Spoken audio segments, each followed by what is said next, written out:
Hey Al, it's me again. I just wanted to talk about my last video briefly. I know I missed out on some things, but I wanted to add to it. Mainly, I wanted to add the fact that I said in my background was supposed to be 5 minutes, that became 10 minutes.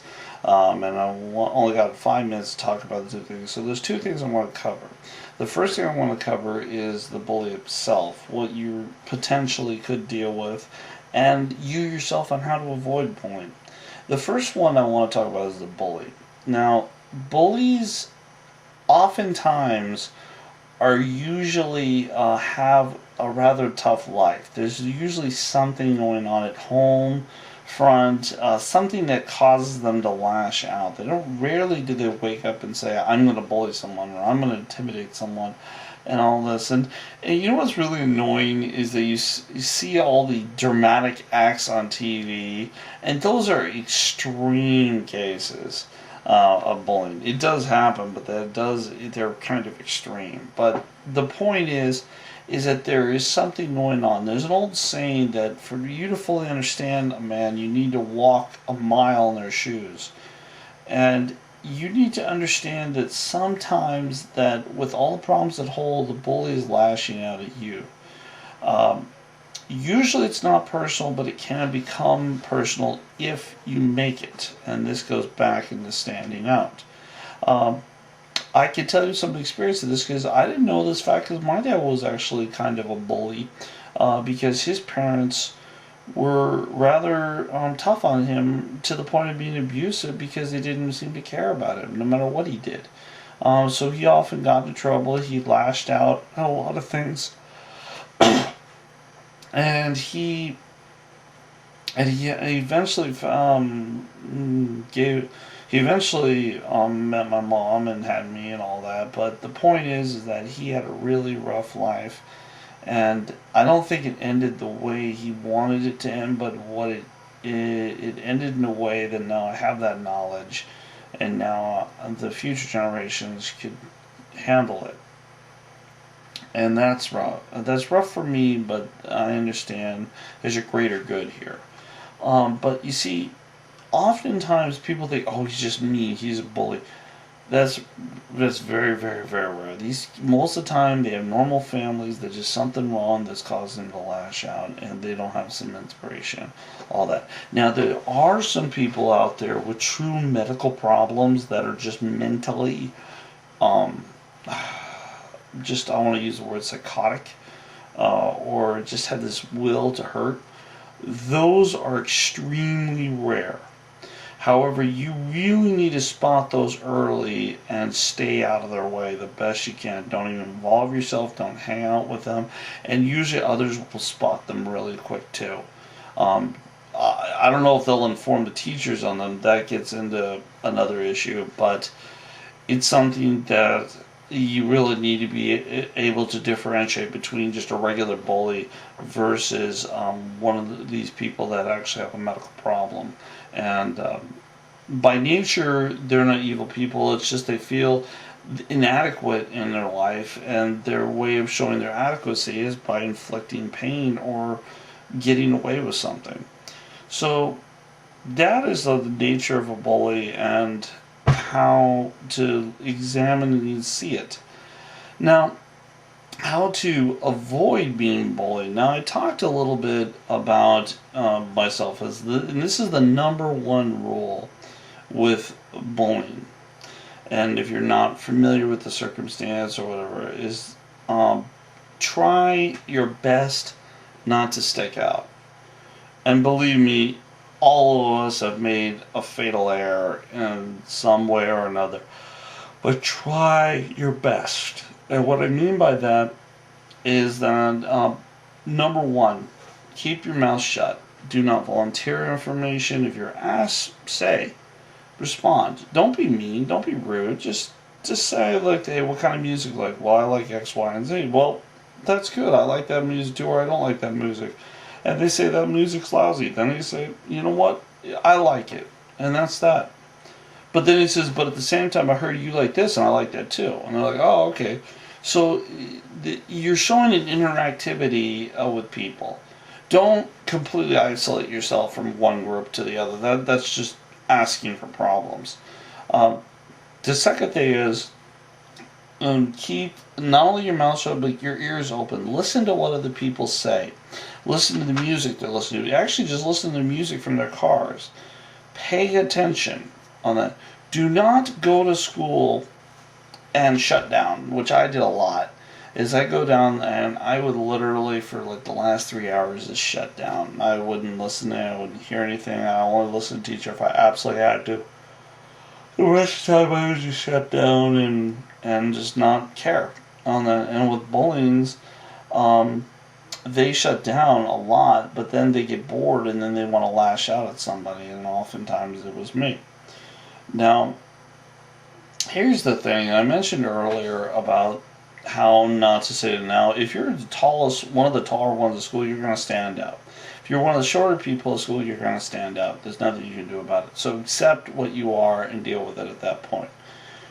And I also mentioned with the internet, don't ever listen to anything on the internet because it's a forum for cowards.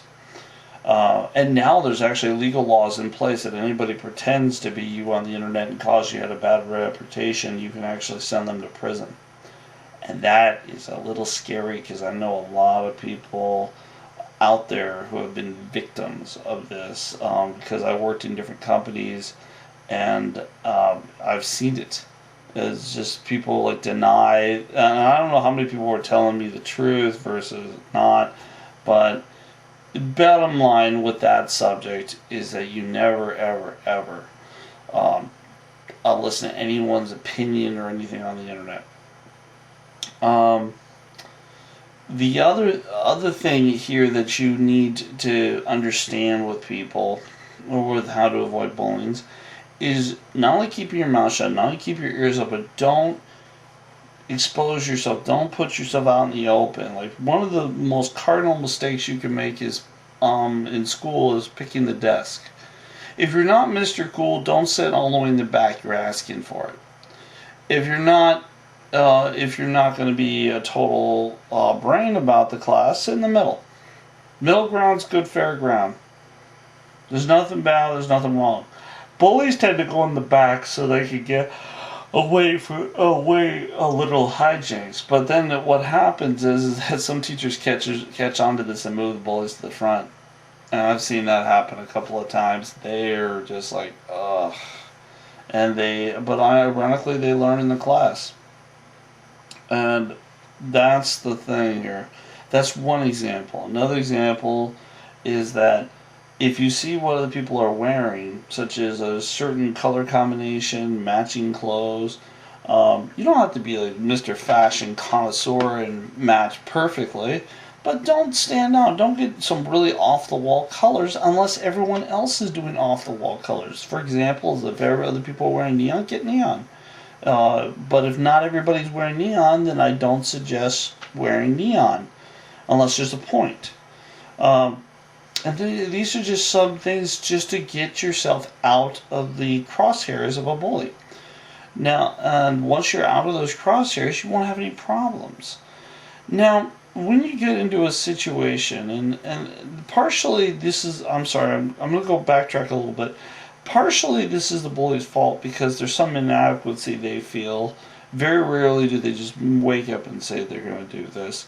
But part of this also is these victims bring this stuff on themselves. And also part of it is that the parents do not look at their child and say, wow, this is going to be a problem. We better do something about this. For example, I know South Park made popular this one thing called Kick a Ginger Day, which luckily I wasn't in school anymore when this was going down. But it's actually, in my opinion, extremely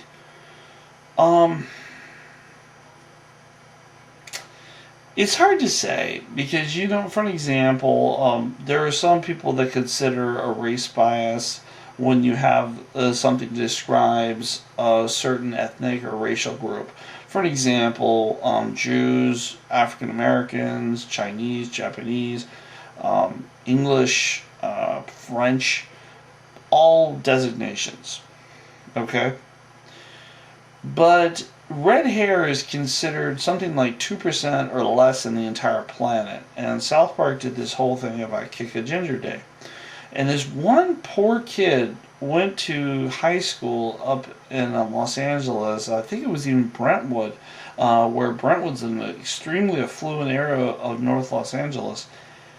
And this kid, I'm talking glasses, curly hair, it screamed so badly, and he stuck out so badly that because it was specifically Kick a Ginger Day, which I hate the term in itself, all the attention of that day focused on him. When there were some steps they could have done. The parents, they could have recognized a problem. And you know what the problem is with that is you have parents that are not understanding pop culture. They're so wrapped up in their job worlds, they're not kind of paying attention to what's going on in their child's lives, or they never take a second. Like, you have those fathers that if they see their daughter wearing something too skimpy, they'll be like, oh, no. But they have absolutely no input about, like, what kind of shirts, what kind of jeans, blouse, anything. Just if it shows too much, and which is dumb. Or very few fathers will go to their son if their son's getting, like, dressed for a formal event. They don't say, okay, look, you got to do it this way, you got to do it that way. Because they've been there before and they're trying to give their son credibility. And very few know how to do that. And with this poor kid, he was about, the way I heard it was like 3'11", like 4'3". And there were guys, he came home so bruised that the parents threatened legal action not only on the school but the kids. Because the reason why the parents threatened legal action is the school did nothing. Because they didn't know what the day was, what it was all about. And this poor kid went from class to class getting kicked. And it wasn't just kicked in the rear, it was kicked in the legs, kicked in the arms, kicked some cases kicked in the back, on his backpack while he was carrying his books. It's atrocious. And this is an example how someone completely stood out.